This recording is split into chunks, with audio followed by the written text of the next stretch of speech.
Good morning, good evening, good night, whenever you guys are watching this channel. First, subscribe. Sometimes you have to go revisit old videos and just look at them and see if people have changed or see if they're still believing in the same thing that they spoke about 5-6 years ago. And this video, Candace Owens, they asked her in Congress, do you hate Americans with black skin? Then they asked her, do she hate Hispanic? Do she hate Asian? Do she hate all these particular people? And just listen how she answered these questions. And the reason why I'm revisiting these videos, because I noticed that Candace and Trump is going through a little conflict together. And also, I'm going to make a video tomorrow on Candace's response on this Kyrie Irving with this anti-Semitic stuff that's going on around the internet. I know you guys have seen it. It's all over the internet. Kyrie Irving and Kanye West. But listen to what Candace Owens, and I think this was maybe 2-3 years ago, maybe 4, I can't remember, but it was a little while back. But check out these questioning and how she answered these. Here we go.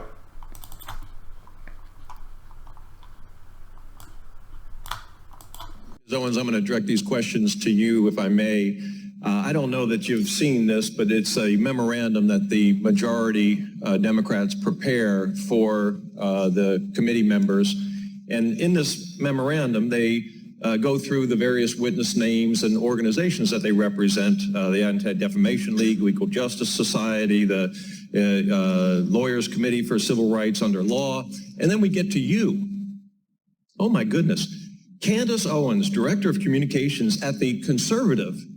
Nobody else is described as progressive or liberal, but you are described as a conservative advocacy group, Turning Point USA, and a conservative commentator and political activist known for her criticism of Black Lives Matter and the Democrat Party. I think you've caused my friends on the left to go to their safe spaces, and I'd love to explore with you a little bit of the reason for that. Do you consider yourself a conservative? I am a conservative, yes. Okay. Are you pro-life? I am pro-life. Okay. Does that trigger people when you see them, that they know that you're pro-life? It makes them very upset, and Democrats hate me.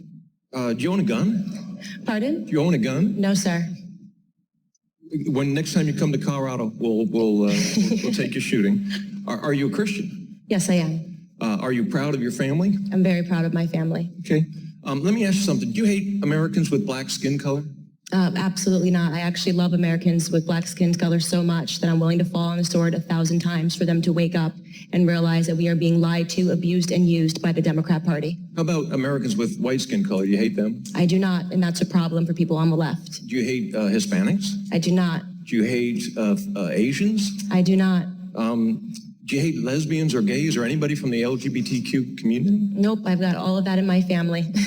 I'm baffled because in the chairman's opening statement, he said that you openly associate with purveyors of hate. Yes, purveyors of hate by his definition is anybody that supports the president. I support the president because he's done a tremendous job in helping the black community, despite all of the rhetoric from the media and leftists, which do not want him to be successful. Tell me a little bit about how the president has helped the black community, if you would, please. Well, he's lowered the black unemployment rate. It's the lowest it's ever been in the history. He's getting us off of our feet. We see, I believe the last number I checked was 3.5 million people are off of food stamps, something that the Black Caucus sat down and didn't applaud. Neither did any of the Democrats applaud, because they want a system where blacks are dependent on the government. They are the people that put in place the policies that broke down the black family. And the biggest problem that's facing our community is father absence. In every room that I've been in with the president, he talks about real issues, and he doesn't pander to us. He doesn't do Alexandria Ocasio-Cortez's Southern drawl accent and speaking to us like we're slaves. He asks us important questions. And the most important question he could have asked was, Black America, what do you have to lose? Because we were already losing under Democrat leadership. Do you believe that you openly associate with purveyors of hate? I absolutely do not. I have no tolerance for hate whatsoever. Do you believe that college campuses should be open discussions, or there should be open discussions on college campuses for various issues? I absolutely do. You know, I do a campus tour tonight. I'm flying up to University of Connecticut to continue that, and we are being met with aggressive leftist groups. 3 Antifa chapters have declared they're going to try to shut it down, and we face this violence every day on the left, and nobody ever wants to talk about it. And I guess what I was going to ask you, you went on to explain it before I got a chance to, but have you ever been disinvited from speech opportunities at college campuses because of your conservative views? All the time. Is that a form of hatred, do you think? Of course it is, and we're not talking enough about political hatred in this country. We're not talking enough about conservative activists being attacked, like myself. We had a student whose dorm was set on fire for being a member of the Turning Point chapter, and all we preach is for free markets and capitalism as a means to lift the most people out of poverty. That is my belief, and of course, my main thesis is that Black people do not have to be Democrats, and we are not owned by the left, and I understand that causes some people trouble.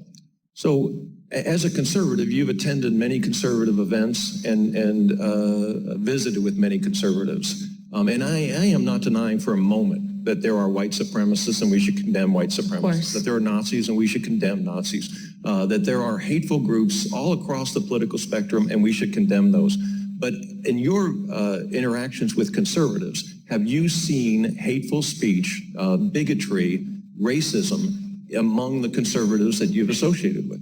I speak in front of conservatives probably 3 times a week. I jump on a stage and I say everything pro-Black, and they are so supportive and they applaud. All they want is for Black Americans to realize that they are Americans first and foremost. Conservatives are patriots. The president is a patriot, and I'm a patriot, and there is no skin color in patriotism. Thank God we have you. Thank you very much for being here. Thank you. That's correct. I know you guys probably have seen this video 1,000 times, but sometimes you have to go revisit some things and see, hey, especially what's going on today, what that person was saying 5 years ago, are they sticking to it? And I know Candace and Trump is going back and forth about this vaccine, and believe it or not, I'm on Candace's side about this vaccine. Trump kind of faded away and tried to get credit for having this vaccine out so quick. We see the corruption, right? It doesn't seem like anybody ever pays for the corruption. Yeah. And right now we're seeing corruption live, even in terms of big pharma, which is a huge topic on the minds of mothers especially. You're seeing what's happening at these school board meetings. Where do you stand on these vaccine mandates? And obviously I know that you are pro-vaccine, obviously. You did everything you could to get this vaccine out. I know where you stand on the vaccine. It was one of the greatest achievements. We did it in less than 9 months. To be able to do that. Yeah, but now it's taken a twist, right? It's gotten, now we went from this is a good thing and people should have this option to military men, you're going to have to resign because you're not getting this vaccine. Where do you stand on that? Well, I stand on, forget about the mandates, that people have to have their freedom, but at the same time, the vaccine is one of the greatest achievements of mankind. We would have had in 1917, remember the Spanish flu, killed perhaps 100 million people. Actually, it ended the First World War because the soldiers a lot of people don't know that. The soldiers got so sick. It was a terrible thing. There were no vaccines. There was no anything. I came up with a vaccine, with 3 vaccines. All are very, very good. Came up with 3 of them in less than 9 months. It was supposed to take 5 to 12 years. And yet more people have died under COVID this year, by the way, under Joe Biden, than under you. And more people took the vaccine this year. So people are questioning how... Well, no, the vaccine worked, but some people aren't taking it. The ones that get very sick and go to the hospital are the ones that don't take the vaccine. But it's still their choice. And if you take the vaccine, you're protected. Look, the results of the vaccine are very good. And if you do get it, it's a very minor form. People aren't dying when they take the vaccine. So basically everything that he said there, and maybe he wasn't aware, was untrue. It was untrue to say that it was an effective vaccine. I understand he had some pride. He was the person that rushed this, right? But it wasn't true. And he was not listening to me try to give and present to him the sentiments of his own base.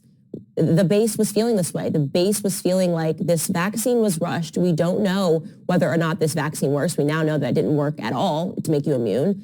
And why can't Trump understand that we are feeling that big pharma is taking over our country? Instead, he took an opportunity to say, but I gave you the vaccines and it's great because I gave it to you. So naturally, when this interview dropped, the regime media took a hold of it and said, even Trump says, go get your vaccine. Exactly what his base feared, right? Them trying to assert more power and more control. He just again endorsed, even though I gave him an opportunity to say, no, you know what? Everyone should have a right to decide what they want to do and maybe to add some clarity to the fact that he wasn't exactly sure, but he had to trust people. But nope, the regime seized on this moment and it went viral. So viral, in fact, that the then press secretary, Jen Psaki, tweeted Just going to echo former Trump here on the safety and efficacy of the vaccines. Merry Christmas Eve. Go get boosted. And now when you do research, you find out that if you had COVID and you have antibodies, you're really protected. So thanks for watching and subscribe to my channel. And I would like to read some of the comments.